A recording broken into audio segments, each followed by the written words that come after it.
रामकुंडावरील वस्त्रांतर गृहावर अखेर हातोडा फिरवण्यात आला। रामकालपथ प्रकल्पाला अडथळा ठरत असल्यानं हे पाडकाम करण्यात आले। वस्त्रांतर गृहाच्या पाडकामाला पुरोहित संघाचा मात्र विरोध पाहायला मिळतो। पुरोहित संघानं आंदोलनाचा इशारा दिला। पुरोहित संघाच्या माध्यमातून एकच गोष्ट आम्ही करू शकतो, ही बिल्डिंग कशा पद्धतीने वाचवता येईल आणि आम्ही संपूर्ण तीर्थपुरोहित संघ आपण या ठिकाणी आंदोलनाच्या दिशेने आम्ही जाणार आहोत। प्रशासनाला विनंती करणार आहोत की आमच्या या ठिकाणी सगळ्या भाविक भक्तांची गैरसोय होईल असं कोणत्याही प्रकारचं कृत्य या ठिकाणी होऊ नये। तिन्ही ऋतूंमध्ये ही जी इमारत आहे भाविकांना साथ देत असते। तिन्ही ऋतूंमध्ये या ठिकाणी पाणी वाढल्यानंतर या इमारतीचा वापर होत असतो।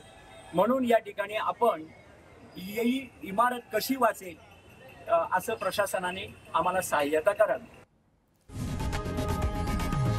लोकशाही मराठी ऐका, पहा, जागरूक रहा।